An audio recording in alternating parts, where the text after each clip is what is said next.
Hey everybody, it's your friendly neighborhood Jerry Rasco back again, and today we are looking at another amazing Spider-Man comic book together. I'm so happy to be here. I'm happy you're here with me. Thank you to everybody who has been following this series. Subscribe to the channel, and make sure when you do, hit those notifications because the goal here is to have one of these brand new Spider-Man reviews every Monday at 8 a.m. You don't want to miss out. So today we are looking at Amazing Spider-Man number 30. If you haven't seen the past episodes, make sure you check out the playlist here on the channel. It has episodes going all the way back to Amazing Fantasy number 15, all the way through to today, which again is Amazing Spider-Man number 30. This is an interesting comic. It's a little bit different than what we have been seeing recently from Spidey and the creative team. And so, yeah, I'm interested to get into it with you. Let's get to it. Okay, so here we have The Amazing Spider-Man number 30, and this is the cover. So, as I say in all of my videos, this is a PDF scanned copy. So this is a digital copy of the real comic. Hence, that's why you can see all of the creases, the wrinkles, the folds, that kind of stuff. As we scroll through, you'll see where, because it was printed on newsprint all these years ago, there's ink bleed. You'll see the old original ads, all that kind of stuff. So that's what this is. Now, one of the things that I've noted is that over time, whether it's the scans that they did back in 2004, maybe the scanning technology wasn't as good, obviously, as it is today, or maybe over time, those copies had aged and darkened. So you can see how dark this cover is. And it was one of the first things I noted in my notes was it's really hard to tell what's going on here. Obviously, we have Spidey. We have what looks like a shadow over here because we have these big spotlights on the wall. There's a water tower falling, and Spidey's kind of hanging weirdly upside down by his hands on a building. And then there's a bunch of people below. But because of the dark nature of this cover, I couldn't tell what's going on.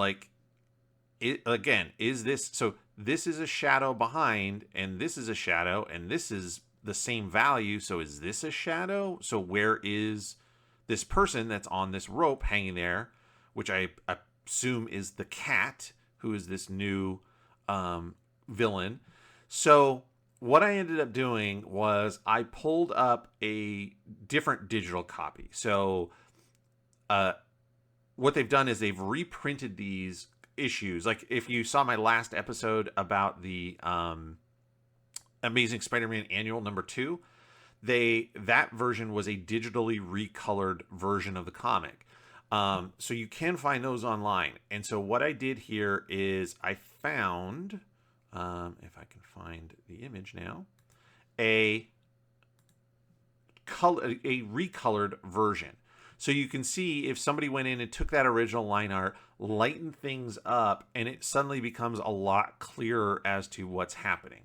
So Spidey, you've got the police and the news down below. The grays have been lightened up significantly, but the water tower shadow is still black. So that really helps set it apart. And you can see that this character is the Cat Burglar that Spidey is after, and that he's not a shadow. He's actually here in the foreground, swinging through after apparently blowing up the water tower. So just kind of cleared up some of the details, but again, from the scan, I was like, it was very hard to tell what was going on. I like the wide scale, the wide view where you see all the way down from the city street all the way up here to where the water tower is on this rooftop. It gives us a really interesting sense of perspective and scale, but I feel like we're losing some of the energy. This is a massive water tower, assuming that it's full of water. It's going to come crashing down on Spidey and these people. Do I need the news crews? Do I need this little scene of the people down on the street? I mean, it means that this is threatening them as well, but really, in the end, for me, I could have seen a bigger close-up of Spidey, this thing coming down on him like an upshot, and that coming down on him, his spider sense going off. He's kind of stuck, and maybe the cat burglar behind swinging away as he's trying to get away. To me, it would have amped up the energy and the intensity, but that's okay. This is the cover, and again, just wanted to show you what it really looks like if you kind of clean up some of that those dark shadows. The grays, maybe not the best color choices there for the background, because again, it flattens it out very, very much, and it's hard to tell either in this one or the other one where the depth is. Like, it's hard to see that this essentially is a rooftop and that there's sort of this is a ledge of a wall and then there's a rooftop behind it. So anyway, let's get into the book itself. Again, here we have our traditional splash page on page 1.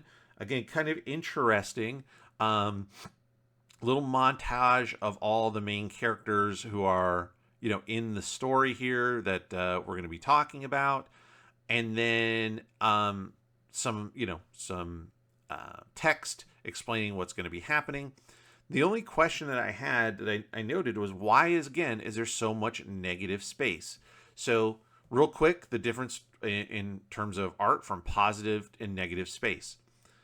Positive space is the space inside of the outlines that you draw of a figure. So all of the blue and red, all that inside the outlines of Spider-Man, that is positive space. He is a positive form in space. The white around him would be negative space. That's the space that's created outside of the shapes that are overlapped together. Then outside of the circle, you have this sort of purple-ish color, burgundy color. That's also negative space. And that's where I kind of go, well, why would you make this circle this big when you could have just drawn it in the entire panel, even with the text over the top of it? We've seen him do that before plenty of times. That's not a big deal. Or make the circle go all the way out to the edges. And again, even if there's a little overlap with the text, not a big deal. We've seen that happen a million times. So why so much negative space? I don't understand. So again, for me, I think I'd like to see that larger. Certainly clear to see who the figures are that we're going to be dealing with. A couple of them we don't really know. This is the Cat Burglar. We don't know what this mask is. Otherwise, we kind of recognize your usual players. So let's keep going. We've got kind of a continuation of the story of what was happening right after our last issue. So the Scorpion had attacked J. Jonah Jameson. Betty Brant and Ned Leeds were there, and she kind of fainted, and he was caring for her. Aunt May had also sort of fainted. She is not feeling well as well, but trying to hide it from Peter. So he's going to go swing around and see what trouble he can get into. Meanwhile, there's this cat burglar that is attacking the city and really causing a lot of problems. And he notes here that Spider-Man, for the most part, wouldn't be looking for him. He fights superpowered people. He's not looking for a regular old guy like him.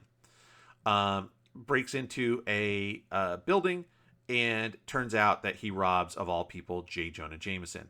This is a really nice image here where looking through the empty bank, through the empty safe, and seeing his face there, that's a really nice touch. I thought that was a neat use of the view. He could have been looking in and you could have just shown the inside of the empty safe, but looking from the inside out, again, something that you can't always do in reality. I mean, you could put a little camera in there, if you're filming it for TV or something like that. But in comics, great use of where we can position a camera in terms of all of our imagery. And then you've got these guys who go to rob this truck, and apparently they work for the Cat Burglar. So there's kind of a thing, like the Cat Burglar is doing his stuff. This crew of his is also stealing things, and the two kind of distract the authorities from one another, right? So these guys run across, jump on this other truck. I liked this. I really like this little bit here where the guy's got a gun. He's climbed on the roof and he's looking in. the body language. He's got like one foot up, the way he's curled around the roof to reach in and have the gun there. The figures, the angle of the shot. This is a really, really nice panel. And again, so it's a different time. So in this time frame of comics, you can see we have a lot of panels to get through, a lot of story. We've talked about it a ton on the channel before. Pacing, right? So when you have lots of small panels together, that tells you that this is quick pacing, right? For example, on this page, the cat is hanging here. He gets to the window. He goes through the window. He blows the safe. Boom. So that's a fast moving action. However, there's a thing that's called a anchor panel. And this is something that I actually learned directly from one of the people that worked at Image Comics in the 90s. And he taught me, he said, hey, every panel should have a anchor panel. And that is a panel that is the focus of the eye. It has potentially your most exciting element of that page, or the most important element of that page in terms of story. So, for example, on this page, Spidey swinging is probably, it would be your anchor panel. That's the most exciting. It's the change of the scene. You go from Peter at home to now he's swinging over the streets in the evening. So this probably you would want to do a little bit bigger and then have these other panels here. Same with this one. This panel right here of these guys robbing this truck, for me, would be the anchor panel. And I would like to see that a little bit bigger. But what we've got here is so good. I just want to see more of it, right? Oh, yeah. So these are interesting, good scenes of Spidey. Now he sees them and he starts fighting off these crooks until the truck swerves and shakes him off, and then he goes to find him. Now, one of the things I noted here in my notes, this is kind of interesting. So far in the book, we are, let's see, we are 1, 2, 3, 4 pages in on a Spidey book. On page, technically page 1, page 2 because the splash page, he's already changed to Spidey. So we have seen 1, 2, 3, 4, 5, 6 images of Spider-Man with his back to us. And only 1, 2, 3 images of Spidey facing us, coming at the reader, and all of them are pretty small long shots. So, yes, Spider-Man is easily recognizable from behind because the costume is so unique. However, there is the psychology of storytelling. I've talked about some things like action moves from left to right. And we kind of see that here for the most part. Spidey swings in from the left to the right. Now, yes, this is going from right to left, but then we have here the fighting and the hand swinging and stuff is from left to right. Him flinging off the truck is from left to right. Flying over and sticking to the building is left to right. So that part makes sense. And that, again, that's the psychology of storytelling in terms of reading from left to right. So motion and action and progression of a story from left to right is very normal for Western readers. However, there's also this idea of the hero coming to you, coming at you. Great example in theater, when you are acting on a stage, unless it is a round stage, if it's your traditional flat stage, actors would never turn their back to the audience. The reason is, yes, you can still act and you can still say your lines and maybe they can hear you, but they can't see you and you're turning your back to them. And there's a psychology of disassociation when somebody's back is to you. So could we have done it still from left to right with Spidey coming at us as a reader, punching these guys?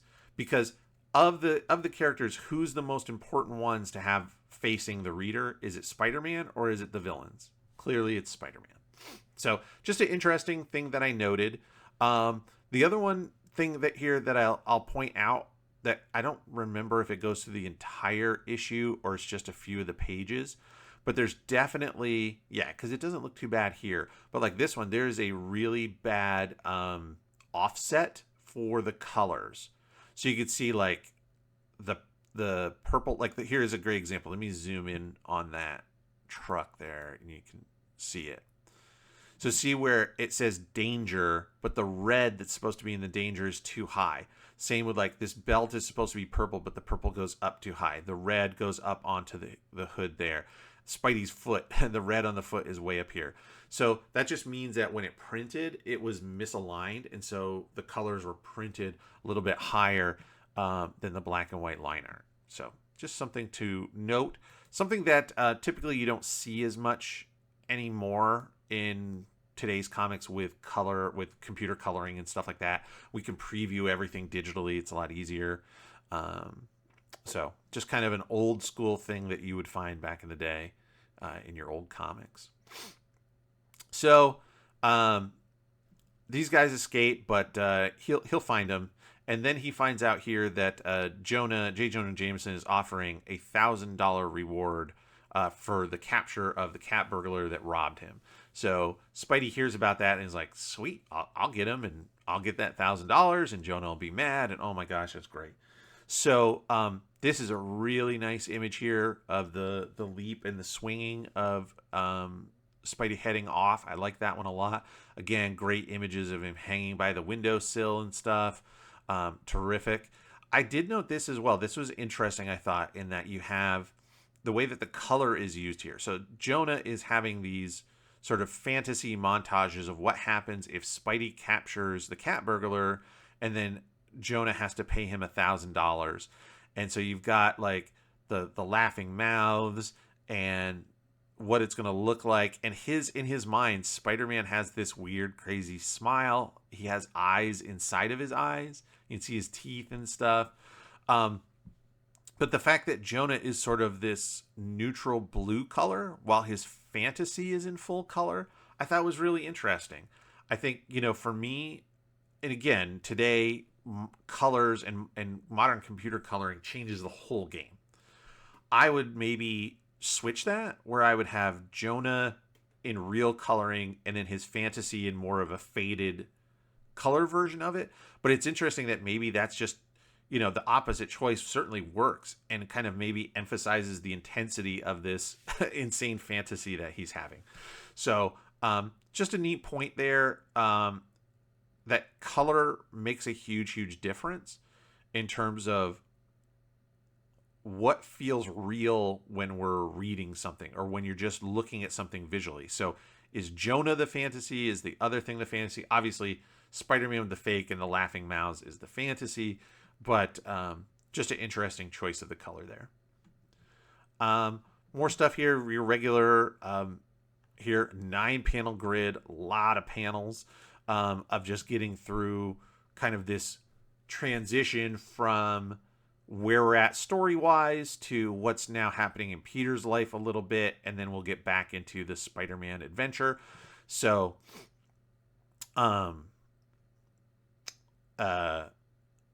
Peter, checks in with Aunt May, and then, then it looks like this is the next day, runs into his old classmate Liz Allen, who used to have a crush on Peter, but has kind of slipped away. Flash Thompson still is sort of stalking Liz, determined that she's going to be his girl, and so Peter plays, buffer and kind of helps him out. And this is a little subtle where I thought maybe it could have visually been a little more obvious if maybe there was either like a little sound or a little like explosion effect where he's hitting him. So what happens is Flash decides Peter's not going to stop him. He takes a swing at him, obviously misses. And Peter right here just gives him a little tippy tap on the jaw and knocks him out. And he says, I tapped him just gently enough to keep him quiet for a few minutes. And then he leaps away. I love this leap, by the way. I made a note of that. I think that's so cool that Spidey just goes flip, flip. And I get that feeling that it's just this sort of, because his body isn't like, he's not crazy jumping. He's not using all of his effort. In terms of the body language, it just looks like this little easy for him, just little boop, boop, which I thought was great. We'll get to the running pose in a second, but a little on the chin there, on the jaw, I think would have helped us be clear that, oh, he just kind of gave him a little back on the jaw, but using his spider strength, he's got to be careful. I like the panel here being a little bigger. That's great. I like that transition. When you go from Peter to Spider-Man, Spider-Man is the hero. Yes, they're the same guy, but Spidey should have a bigger visual presence for us. The comic book is called Amazing Spider-Man, not Amazing Peter Parker. So I really like that. Great running pose. Terrific. The fists. This is a nice little bend to the wrist here. Again, little subtle things in the anatomy to take note of if you're a younger artist or a newer artist. Bringing the shoulders in opposite pose of the hips. So which one's forward, which one's back, and then and which leg is forward, which leg is back, and then, like I said, that little angle in the wrist gives a little more effort. If you're just running with a straight hand that's there, if you turn that fist a little bit, it emphasizes the flexing of that arm.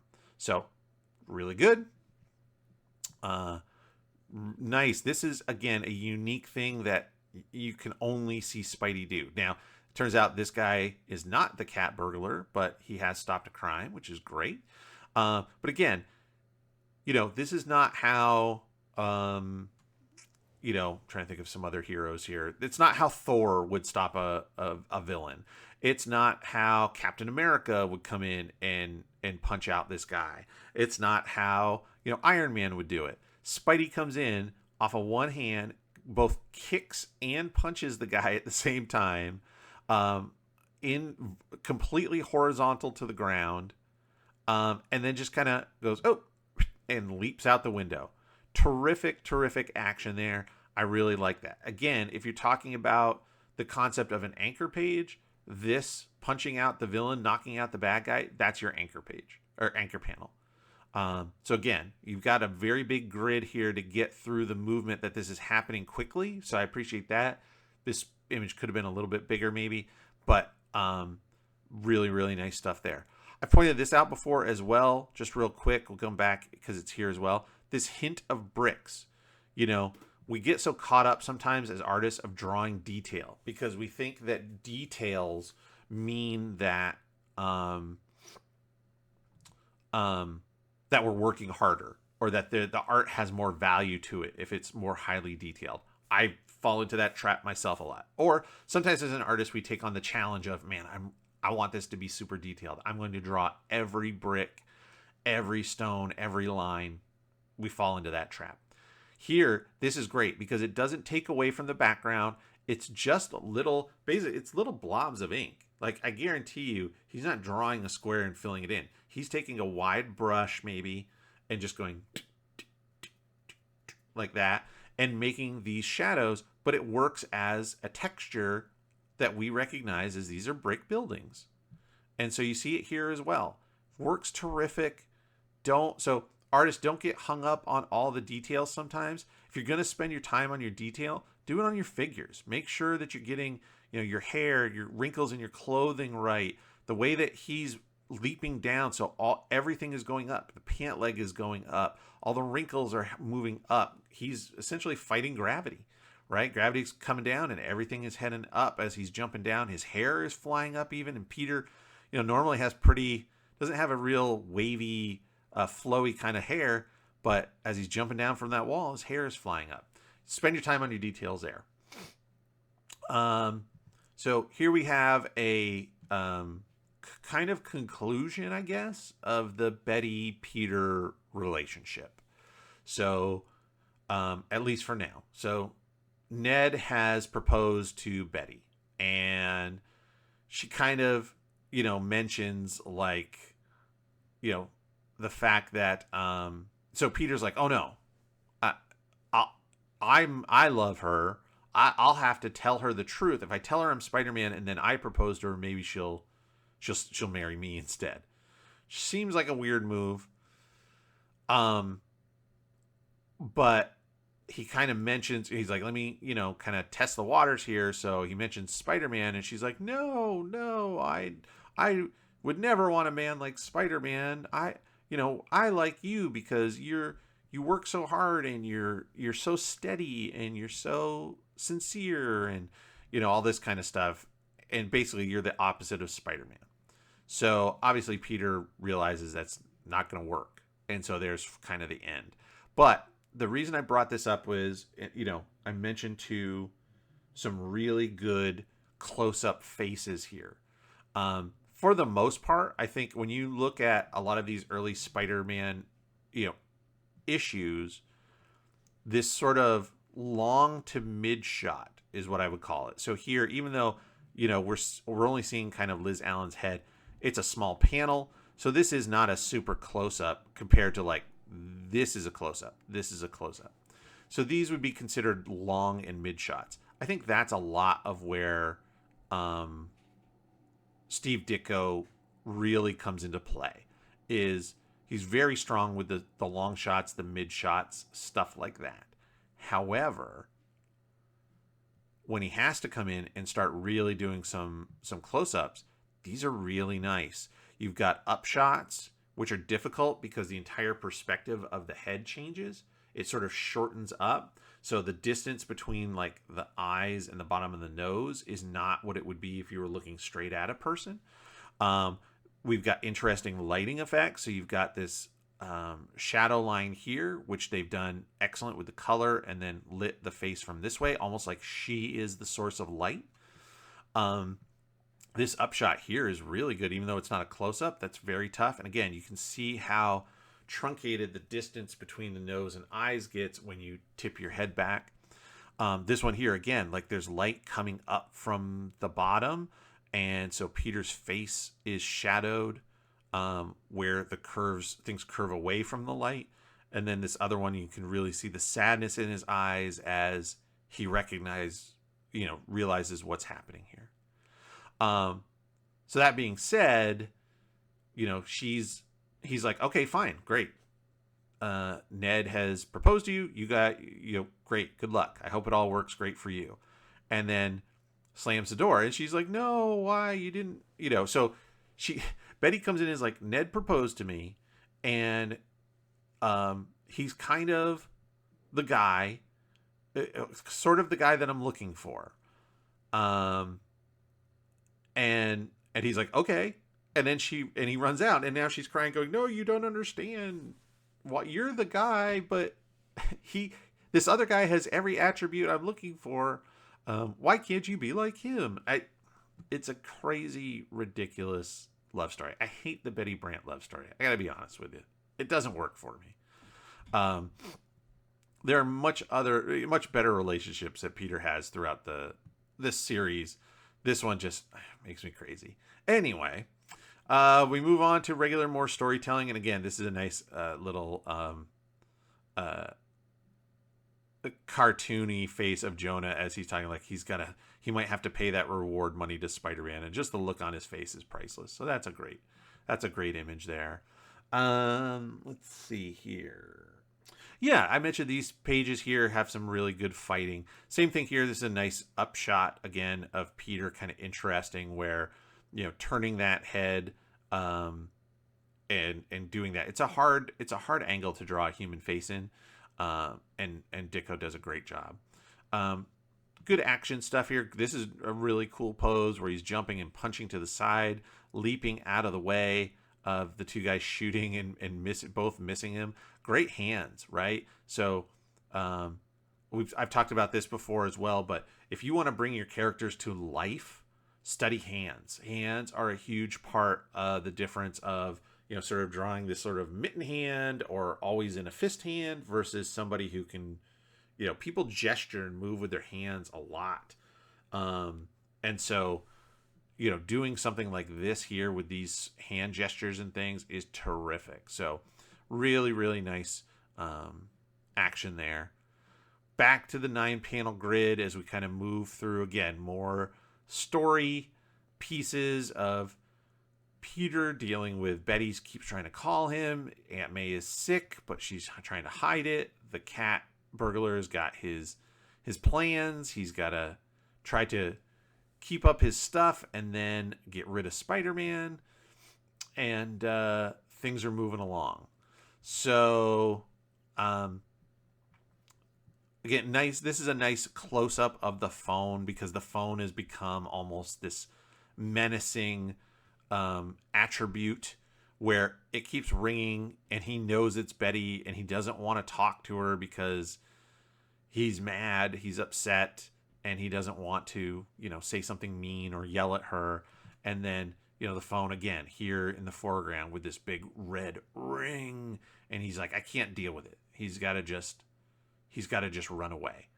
And so yeah, I really that's a couple nice storytelling placements of your environment. So it's a nice way to do that. It's great.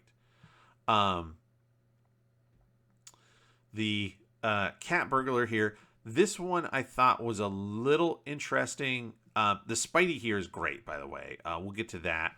So the Cat Burglar is climbing up. He's going to rob this apartment here, and somebody happens to notice him, sticks his head out the window, is like, hey, wait a minute.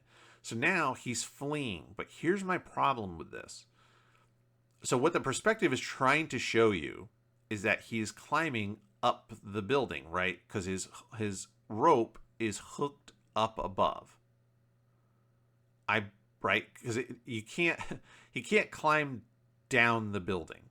That part doesn't make sense. So the hook is here, the line is tense there. So he's climbing up the building, but it looks like he's climbing down the building because of the perspective.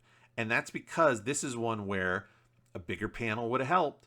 If you could zoom out a little bit to where you could see the street at the bottom, then it looks like he's coming up. The other thing is you could have slightly changed the perspective a little bit to make it a more narrow going away from us, so the vanishing point is further down. So right now, think about it. If I'm standing at the bottom of a building and I look up at the building, my perspective line, that building is going to get smaller as it goes up. Likewise, if I'm on top of a building and I look down, it's going to go the other way. But because there's no frame of reference, this looks like I'm standing at the bottom of a building looking up instead of at the top looking down. So again, that's where you need that frame of reference where bigger panel, space to zoom out, see the street below, and now we know that he's running up the building. Well, let's talk about Spidey. This is excellent. This is really cool. So you've seen there's these big spotlights coming from the street trying to light up where the cat is. And so Spidey is lit from below in this really neat way. So his back is almost completely black because the light source from below is so strong. And then they use this sort of washed out light greenish color in a way to light him from below. So the light is so bright, it's washed out his costume colors. That is a really cool lighting effect. Very nice rendering on that. Same over here with the news crews. So again, they are on the ground. There's these giant light beams between the news crews and the cops, and really, really great shadowing to emphasize how strong that light source is. So that is some really, really good stuff there in terms of lighting. And I thought those were terrific. Let's see here. So Spidey gets the drop on him. Cat kind of turns and is using some gimmicks. And here's where we're going to get into where the cover is, right? So he's swinging this hook, and so Spidey goes, I'll just jump off the side, and sticks to the wall. So then the Cat Burglar, the cat, places a bomb on the water tower before Spidey can swing all the way up, and blows the support so that the water tower crashes down and Spidey leaps out of the way. So this is kind of what I was saying regarding the cover. It's not quite what I was talking about, but this is closer to sort of where I was at, where if you took like this image here maybe and combined with this one above, where you have looking up where Spidey is on the wall. This isn't great where he's hanging. It's not the greatest pose. I mean, you could have more of he's clinging to the wall pose as opposed to hanging onto the ledge. But this idea of the water tower crashing down kind of like this, him below it, and he's in imminent danger. But that's what we've got, and that's where the cover comes from. And so again, you got that bright light, great sound effects, foom and crash. Those are very good. As Spidey leaps away. At least we got a big panel for the action. I appreciate that a lot. That's good. And then this is probably the best panel and the best drawing in the entire book. I turned the page and I was like, what? This is awesome. This is phenomenal. So this leap, so you have a nice wide panel, so you have a nice panoramic of it. You've got just enough city to tell you where you are, which is terrific detail. The gun in the foreground, so we got some distance, and we know, it gives us some depth. And Spidey leaping over, I guess he's off a chimney. The twisting of the body, the spider sense going. I mentioned the hands, right? So he's got that hand is out and sort of counterbalancing himself and turned out to the side like that. Terrific stuff. The anatomy is great. The coloring on the bottom of the soles of the feet even is this nice little touch. This is awesome. Absolutely awesome. This panel, like I said, far and away, in my opinion, the best illustration of the entire book. Absolutely loved it. So now the Cat Burglar is pinned down. The cops are here. Spidey's here. Everybody's shooting at each other. He's like, I'm just going to let this go for a little bit here. Let him run out of lead before we try to grab the guy. And then he lights off a smoke screen, and so Spidey knows where he is, of course, but the cops are going to get to him first, and so Spidey won't be able to get the reward money. Nice. So that's what he's saying. In a way, for again, a figure from behind hanging on a building, there's a dejected note to his body posture, the way the head is hung, right? He's not up. The head is hung. The hands are kind of resting on his knee here. Like, man, I could have used that $1,000. But the guy went down the chimney, and the cops find him, and that's it. So he's going to, at the very least, he'll get some photos, and he'll get some photo money for it. So... but Peter's depressed, and he's very sad, and kind of says, hey, that's it. Betty's like, oh no, I got to talk to you. And he's like, nope, sorry. I hope, you and Ned stay together.